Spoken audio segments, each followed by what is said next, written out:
오늘은 오전 예배 때 강사님이 오셔서 이번 셀 공과는 오후 예배 공과로 말씀으로 대신 그렇게 합니다. 우리가 비유에 대해서 말씀을 듣는데 오늘은 이제 띄엄띄엄 하다 보니까 세 번째 시간인데요. 비유는 공부하는 그런 시간입니다. 공부하는 시간. 말씀을 쭉 보시면서 이제 함께 잘 따라와 주시면 감사하겠습니다. 이 많은 신학자들이 누가복음의 심장이 어디인가 이렇게 말할 때 누가복음 15장이 누가복음의 심장이다 그렇게 이야기를 합니다. 왜냐하면 15장에는요 3가지 비유가 등장하는데 첫 번째로는 잃어버린 양의 비유가 있고 두 번째에는 잃어버린 동전의 비유가 있습니다. 세 번째는 오늘 우리가 읽은 탕자의 비유로 알려진 잃어버린 아들에 대한 비유예요. 그래서 모든 말씀들이 중요하지만 잃어버린 것들을 다시 찾아서 함께하는 것이 하나님 편에서는 가장 중요하고 복된 소식이기 때문에 이 누가복음 15장이 누가복음의 심장이다. 그만큼 중요한 것입니다. 여러분, 잃어버린 것을 찾는 것은요 가장 중요한 복음의 메시지입니다. 우리가 이 말씀을 너무나 잘 알죠. 모르는 분들은 거의 없기 때문에 이 말씀을 제가 이제 한번 같이 말씀을 나눠보려고 하는데 영상을 보시면 제가 큰 제목들을 계속 달아놨습니다. 첫 번째로 이 비유의 주인공은 누군가? 이 비유의 주인공, 적당한 명칭을 만든다면 누구인가라고 하는 것입니다. 여러분 첫째로는요. 둘째 아들이 되겠죠. 초대교회 때부터 이 비유를 해석할 때 둘째 아들에게 맞춰서 이 비유를 해석합니다. 그래서 제목을 보통 탕자의 비유, 돌아온 탕자 이렇게 이야기를 합니다. 이 누가복음에 앞에 2가지 있는 그 비유를 보면 2번 다 잃어버린 것들을 찾은 거예요. 그렇게 연결을 해본다면 이 비유는 둘째 아들, 집을 나갔다가 잃어버렸다가 다시 돌아온 그 둘째 아들에게 초점이 맞춰져야 맞다 이런 것이죠. 약간 다른 것이 있어요. 앞에 2가지의 잃어버린 비유들은 직접 찾은 사람이 누구냐면 주인이 직접 찾았는데 이 잃어버린 아들에 대해서는요, 둘째 아들은 스스로 깨닫고 돌아옵니다. 그렇지만 잃어버린 것은 공통점이 있기 때문에 주인공이 누구이냐 이렇게 물어본다면 둘째 아들이 주인공이 될 수 있다고 하는 것이 가장 우세합니다. 두 번째는요, 첫째 아들이 주인공이 될 수도 있습니다. 항상 여러분 말씀을 보시면 초반에는 배경을 설명하고 항상 마지막에 핵심이 등장합니다. 마지막에 중요한 부분이 등장을 하죠. 주인공이 등장하는 것이죠. 처음에는 둘째 아들에 대한 이야기가 계속 나오고 있지만 마지막을 장식하는 것은 첫째 아들입니다. 그래서 이 비유를 기뻐하지 않는 형의 비유 이렇게도 말할 수 있을 정도로 첫째 아들도 주인공이 될 수 있다. 세 번째는 둘째 아들, 첫째 아들, 이 아들들 자체가 주인공이 될 수 있다 이렇게 볼 수 있습니다. 왜냐하면 오늘 읽은 말씀을 시작할 때 보면은 어떤 사람에게 2 아들이 있는데 이렇게 시작하게 됩니다. 결국은 아버지의 마음을 모르는 2 아들, 이 2 아들이 모두 다 주인공이 될 수 있다. 아버지의 마음을 모르는 것은 마찬가지이기 때문에 그래서 이 비유를 2 아들의 비유 이렇게도 제목을 붙일 수 있고요. 마지막으로는요. 아버지인데 엄밀히 말해서 이 말씀은 2 아들을 가진 아버지의 비유라고 말하는 것이 타당하다. 왜냐하면 둘째 아들과 큰 아들 결국을 둘 다 품는 것은 아버지예요. 그렇죠? 아버지는 어떠한 조건과 환경과 처지를 생각하지 않고 어쨌든 간에 둘 다 품는 것은 아버지의 모습이기 때문에 아버지와 2 아들의 비유 이렇게 보는 것이 맞다. 오늘 여러분 제목을 제가 아버지와 2 아들의 비유를 정했잖아요. 저는 이 4가지 것 가운데에서 4번째 것이 가장 맞다라고 생각하기 때문에 저는 이 비유의 제목을 아버지와 2 아들의 비유 이렇게 정했습니다. 그러면 이 비유는 누구를 향한 가르침인가 라고 하는 거예요. 이 비유는 누구를 향한 가르침인가. 우리가 읽지 않았지만 누가복음 15장 1절과 2절에 보면은 3가지의 잃어버린 것들을 설명할 때 예수님이 이 말씀들을 하신 이유가 있습니다. 당시에 사람들에게 죄인이라고 손가락질 받는 세리와 그리고 당시에 사람들로부터 죄인이라고 정죄받는 사람들이 예수님의 말씀을 듣기 원해서 모여들게 됩니다. 그런 죄인들이 모여드는 거예요. 그때 바리새인들과 서기관들이 수군대는 거예요. 뭐라고 수군대면 저 사람은 왜 항상 죄인들과 저렇게 어울리느냐?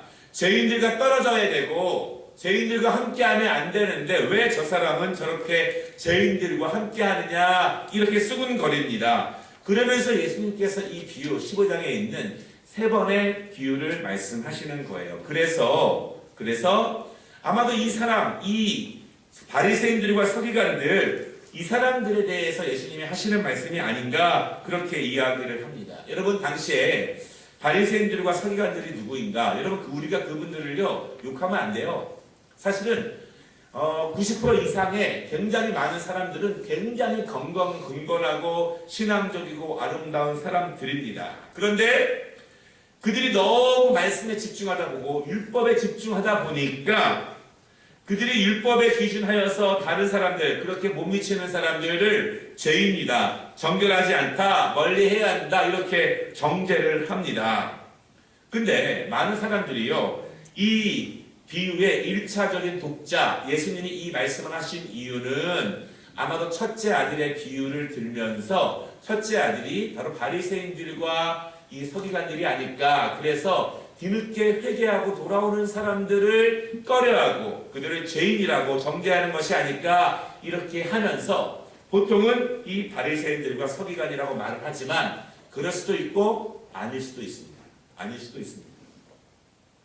세 번째, 이 본문의 구조인데요. 이 본문의 구조가 굉장히 단순하게 되어 있습니다.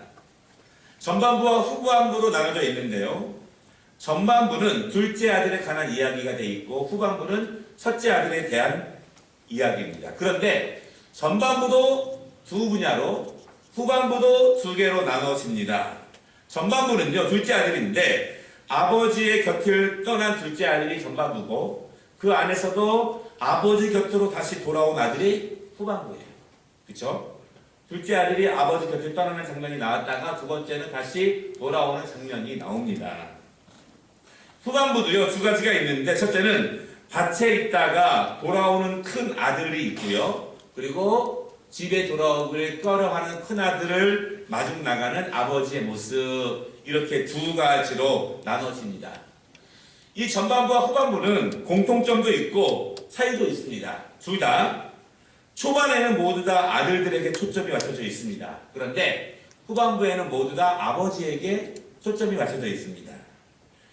둘 다 큰아들과 작은아들이 아버지와 가까이 거하게 됩니다. 그런데 차이점이 있는데 마지막 부분에 보면은 작은아들은 아버지를 따라서 집으로 돌아오지만 큰아들은 들어왔는지 안 들어왔는지는 모릅니다. 그것이 차이점이죠. 네 번째 제일 중요한 것들인데요. 이 본문의 내용을 몇 가지 주제로 함께 보려고 합니다. 첫 번째로 여러 가지 주제가 있는데 그 중에 하나는 둘째 아들의 몰락이에요. 둘째 아들의 몰락. 여러분, 둘째 아들이 아버지에게 재산 분배를 요청합니다. 그리고 아버지가 그 재산을 주자 신속하게 아버지의 곁을 떠납니다. 그런데 아버지의 곁을 떠난 순간부터 비참하게 몰락하기 시작합니다. 그래서 여러분, 성경학자들이 뭐라고 이야기하냐 하면 급격한 경사에 돌을 딱 놓으면 그 돌이 아래로 떨어지기 시작하면서 점점 빨리 떨어지지 않습니까? 점점 흘러내려갑니다. 그것처럼 작은 아들은, 둘째 아들은 아버지의 곁을 떠나자마자 그때부터 급격하게 몰락하기 시작한다. 그렇게 이야기를 합니다. 몰락한다는 것입니다. 급속하게. 이 말씀 가운데, 1번 가운데를 네 가지로 제가 구분을 했죠. 영상에 가만 보시면. 첫째로, 둘째 아들은 몰락했는데, 동족인 유대인을 찾아가지 않고 이방인을 찾아가서 돼지 치는 자리로 들어가게 됩니다. 여러분, 당시에 유대인들은요, 이방인들의 거룩하지 않은 사람들, 하나님의 구원에서 속해 있지 않는 사람들, 그렇게 멸시합니다. 그런데 둘째 아들은 몰락하고 나니까 유대인들이 멸시하고 있는 그 사람들에게로 피난하게 되고 거기서도 가장 더러운 일을 하는 것에 대한 종이 됩니다. 다시 말해서 둘째 아들은 돈이 떨어지는 물질적인 타락뿐만 아니라 유대인들이 이방인에게 도리어 종이 되는 종교적인 타락, 그리고 정신적인 타락이 함께 포함된 모습이 둘째 아들이 몰락하여서 이방인의 종으로 들어가는 모습이다. 그렇게 봅니다. 특히 이 부분을요, 이스라엘의 역사와 굉장히 많은 유사점을 가지고 있다. 이렇게 말합니다. 왜냐하면 여러분, 유대인들이요, 북쪽 이스라엘과 남쪽 유다가 멸망했습니다. 멸망한 다음에 아버지 곁을 떠나고 말씀을 떠나고 영적인 예배를 떠난 다음에 국가가 멸망하게 되는데, 그때부터 한순간도 상승하지 못하고 계속 낭떠러지를 떨어지시지 몰락해서 결국 국가를 회복하지 못하는 것이 이 이스라엘의 모습이에요. 하나님을 떠난 이후에 한 번도 다시 올라가지 못하고 계속 몰락의 길을 걸어가는 것이 역사적인 이스라엘 사람들의 그런 모습입니다. 결국 둘째 아들과 이스라엘은 아버지의 곁을 떠난 다음에는 급격하게 몰락했다라고 하는 것입니다. 두 번째는요, 둘째 아들은 그 자신이 최악의 물질적인 것, 최악의 윤리적, 최악의 도덕적인 몰락에 처했을 때 비로소 자기 자신을 되돌아보게 됩니다.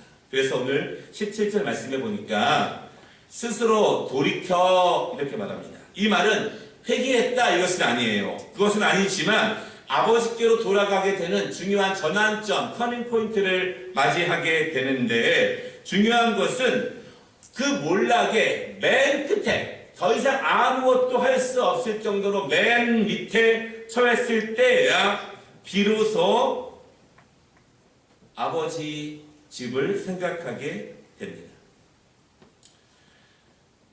조금 돈이 떨어졌을 때, 조금 타락했을 때, 그때 스스로 깨닫는 것이 아니라 모든 것을 다 잃었을 때, 완전히 종이 되었을 때, 먹을 것도 없을 때, 그때 스스로 깨달아 이렇게 말한다고 하는 것이죠.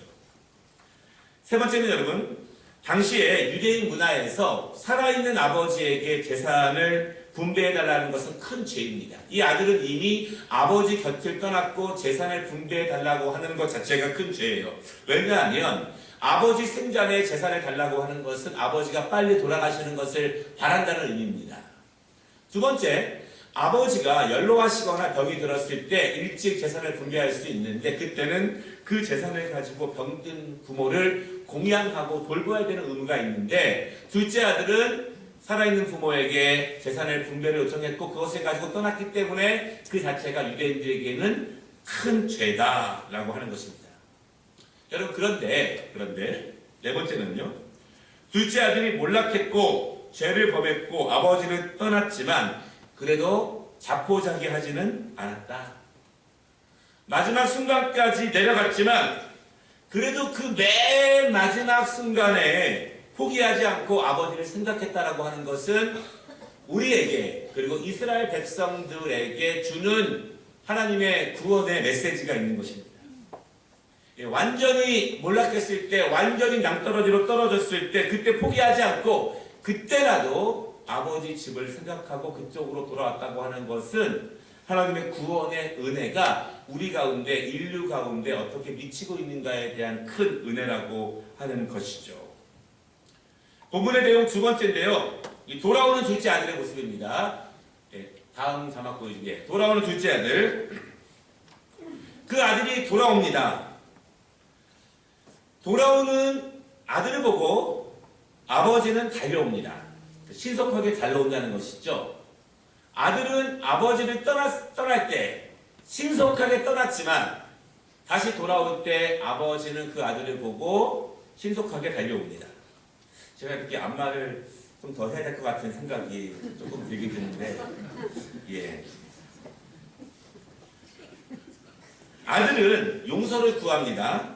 아들은 용서를 구하고 아버지께 왔지만 아버지는 목을 안고 입을 맞추는 것으로 용서를 대신합니다. 아들은 자기의 죄를 말하려고 했지만 아버지는 행동으로 대답합니다. 아버지는 이 아들의 죄값을 치르지 않습니다. 아버지는 그냥 안아주고 끌어안는 것으로 모든 것이 용서가 됩니다. 21절에 아들은 아버지의 품꾼으로 일하려고 했지만 아버지는 가장 좋은 옷과 가장 좋은 가락지와 신발을 신깁니다. 결국은 아들이 생각한 것과 아들이 예상한 것과 정반대로 아버지는 행동한다는 거예요. 아버지의 행동과 아들의 행동은 완전히 다릅니다. 정반대라고 하는 거예요. 아들은 그렇게 예상하고 왔고, 왜냐하면 자기 모습을 보고 그렇게 예상하고 왔지만 아버지는 아들이 그렇게 말할 겨를도 주지 않고 정반대로 아버지는 행동합니다. 아버지는 아들의 신분을 신속하게 회복시켰습니다. 아버지에게 재산의 탕진, 아들의 몰락은 전혀 중요한 것이 아니라 돌아온 그 자체가 아버지에게는 가장 큰 기쁨이었다라고 하는 것입니다. 그런데 여러분, 아들이 왜 걱정했습니까? 아들이 내내 걱정하고 근심한 것은 무엇이냐면 아버지를 떠났다고 하는 것, 재산을 탕진했다고 하는 것, 아무것도 없다고 하는 것, 그것을 걱정하고 두려운 마음으로 아버지께 왔지만 아버지는 그것에 대해서는 묻지도 않습니다. 한마디도 말을 하지 않아요. 그냥 돌아온 그 자체로 아버지는 아들을 맞아주었다라고 하는 것입니다. 아버지는 잔치를 베풀어 줍니다. 돼지가 먹던 쥐엄 열매조차 먹지 못하던 아들에게 상상하기 어려운 잔치를 베풀어 줍니다. 배고파서 궁핍해서 거짓골로 돌아왔지만 아버지는 잔치를 베풀어 준다고 하는 것입니다. 그것이 구원의 은혜라고 하는 것이에요. 우리의 있는 모습이 중요한 것이 아니라 내가 이렇게 죄를 졌는데, 연약한데, 어리석은데, 힘이 없는데, 죄를 졌는데 그것이 중요한 것이 아니라 그렇게 둘째 아들은 돌아왔지만 아버지는 묻지도 않으시고 거대한 잔치를 베풀어서 동네 사람들과 함께 크게 즐거움을 준비하신다라고 하는 것입니다. 세 번째 본문의 내용입니다. 첫째 아들에 대한 것인데요. 집에 들어오기를 거절하는 첫째 아들이에요. 일하다가 집으로 돌아오는 첫째 아들은 집 나가 떠나 방탕하게 탕진한 둘째 아들과는 정반대 모습입니다. 아들인데 정반대의 모습을 가진 아들입니다. 큰아들은요, 둘째 아들이 재산을 받을 때도 그도 받을 수 있었지만 아버지 옆에서 묵묵하게 맡겨진 일을 감당하는 사람입니다. 여러분, 제가 다음 주에 이 본문으로 설교를 할 거거든요. 그래서 잘 들으시면 도움이 될 것 같아요. 다음 주에 이 본문으로 그대로 설교를 할 예정입니다. 오전 예배 때. 그런데 큰아들은 돌아온 둘째 아들을 위해서, 환대하기 위해서 잔치가 벌어졌다는 사실을 알고 28절에 보니까 첫째 아들은 크게 화를 내고 집에 들어가지 않습니다. 잔치에 동참하지 않는 거예요. 잔치에 동참하지 않습니다. 둘째 아들이 돌아온 것 자체를 반대하는지 안 하는지를 알 수는 없지만 그렇게 잔치까지 벌여가면서 환영하는 것을 첫째 아들은 반대한다는 것입니다. 가만히 보면 첫째 아들의 분노는 돌아온 둘째 아들뿐만 아니라 그런 아들에게 잔치까지 벌이는 아버지에 대한 분노도 어느 정도 있어 보입니다. 그런 아버지를 첫째 아들은 밖으로 나와서 아버지가 데리고 들어가려고 하지만 아직까지는 들어가지는 않습니다. 중요한 점이 있는데 여러분, 둘째 아들은 집으로 가까이 오면 올수록 죄책감을 가지고 옵니다. 그런데 첫째 아들은 집으로 가까이 오면 올수록 분노감이 더욱더 커지게 됩니다. 아버지를 만날 때 둘째 아들은 죄인의 심정으로 아버지를 만나지만 첫째 아들은 아버지를 만나는 순간 아버지의 마음을 상하게 합니다. 아버지는 그 동생을 다시 아들로 영접했지만 첫째 아들은 돌아온 둘째 아들을 동생으로는 인정하지 않는 것처럼 보입니다. 도리어 창녀들과 어울려서 아버지 재산을 탕진한 아들로 정죄합니다. 첫째 아들이 돌아온 아들을 반대하고 잔치를 베푸는 것에 대한 가장 큰 이유는 이 말씀을 보아보면 둘째 아들이 탕진한 물질 때문에 그런 것으로 보여집니다. 그래서 첫째 아들은 둘째 아들의 몰락을 물질적인 몰락으로만 바라보게 된다는 것이죠. 본문의 내용 네 번째인데요. 아버지의 모습입니다. 큰아들을 설득하는 아버지의 모습이 나옵니다. 여러분, 큰아들은요, 잔치 자리에 들어가지 않고 아버지 앞에서 불경스러운 모습을 보입니다. 그리고 아버지가 그렇게 결정하고 행하는 것에 대해서 완전하게 반대 입장을 그렇게 갖게 됩니다. 아버지와 큰 아들은요, 둘째 아들, 동생에 대한 생각, 행동이 완전히 정반대입니다. 왜냐하면 아버지가 그 둘째 아들에 대한 마음과 형이 동생에 대한 마음은 완전히 다르다는 거예요. 마치 둘째 아들이 돌아올 때 그가 예상하고 준비한 것과는 다르게 아버지는 정반대로 맞아주신 것처럼 아버지와 큰아들도 정반대의 모습을 가지고 있습니다. 31절에 보니까요, 아버지는 큰아들에게 아들이라고 말하기보다는 얘야 이렇게 말합니다. 보다 더 훨씬 친근하게 이야기한다고 하는 것이죠. 그러면서 아버지가 첫째 아들에게 강조하는 것이 있는데 너는 항상 나와 함께 있다. 중요한 것이 항상이에요. 항상. Always. 이 항상이라는 말은요, 무엇으로 끊거나 변할 수 없는 관계라고 하는 그런 의미입니다. 관계. 아버지는 아버지의 모든 것이 이미 첫째 아들 것이라는 것을 다시 한번 상기시킵니다. 아버지는 화가 난 아들도 잔치에 참여해서 함께 사랑과 축복을 이루고 함께 회복된 가정의 아름다운 잔치를 즐거움으로 벌이려고 노력합니다. 이것이 아버지의 뜻입니다. 여기까지 여러분 본문의 내용인데 제가 결론을 몇 가지로 말씀을 드릴게요. 첫째로 결론. 두 아들은 모두 아버지를 실망시켰습니다. 그러나 아버지는 그럼에도 불구하고 끝까지 아들들을 사랑하십니다. 아버지는 첫째 아들도 끝까지 버리지 않는다는 거예요. 아버지는 첫째 아들도 끝까지 사랑하신다는 것입니다. 두 번째, 형제 간의 입장은 완전히 다릅니다. 형제 간의 입장은. 그들이 물질을 탕진하고 안 하고 일을 열심히 했고 안 했고 아버지의 곁에 있었고 떠났고 다시 돌아왔고 안 돌아왔고 그런 거에 대한 차이는 분명히 있어요. 큰아들과 작은아들이 완전히 차이가 있죠. 그런데 그런 것과 다르게 아버지의 최종적인 마음과 행동과 사랑은 그대로다. 그대로다. 두 아들이 그렇게 정반대의 모습을 보이지만 아버지의 마음과 행동은 전혀 바뀌지 않고 그대로라고 하는 것입니다. 세 번째, 둘째 아들은 떠났지만 떠났을 때에도 아버지의 사랑은 변하지 않았습니다. 큰 아들이 아버지 앞에서 화를 냈고 반대를 했습니다. 그때도 아버지의 사랑은 변하지 않았다고 하는 것입니다. 아버지는 항상 그 자녀들을 사랑했다. 네 번째, 아버지에게는 집 나간 아들이나 탕진한 아들이나 화를 낸 아들이나 모두 아들이고 고귀하고 사랑의 그 잔치 자리에서 동참해서 함께 즐거움을 나누는 것, 그것이 아버지의 최종적인 목표라고 하는 거예요. 모두가 함께 즐거운 잔치 자리에 같이 있는 것이 아버지의 뜻입니다. 마지막으로는요, 아들의 과거의 죄, 현재 짓고 있는 죄, 이것이 중요한 것이 아니라 가장 중요한 것은 둘 다 지금 아버지의 집에 함께 있다라고 하는 것이 가장 중요한 것입니다. 여러분, 이 둘째 아들의 비유를 통해서 하나님이 우리에게 주시는 은혜가 참 큽니다. 우리는 첫째 아들 같은 사람도 있고 둘째 아들 같은 사람도 있고 셋째 아들 같은 사람도 있고 막내딸 같은 사람도 있겠죠. 우리는 그것을 가지고 스스로 괴로워하거나 그것을 가지고 스스로 우쭐할 때도 있습니다. 그것을 가지고 다른 사람들을 비평하거나 그렇게 하면 안 됩니다. 정죄하거나 바리새인처럼 서기관처럼 그렇게 말하는 사람들도 굉장히 많이 있지만 아버지에게 그것이 중요한 것이 아니라는 거예요.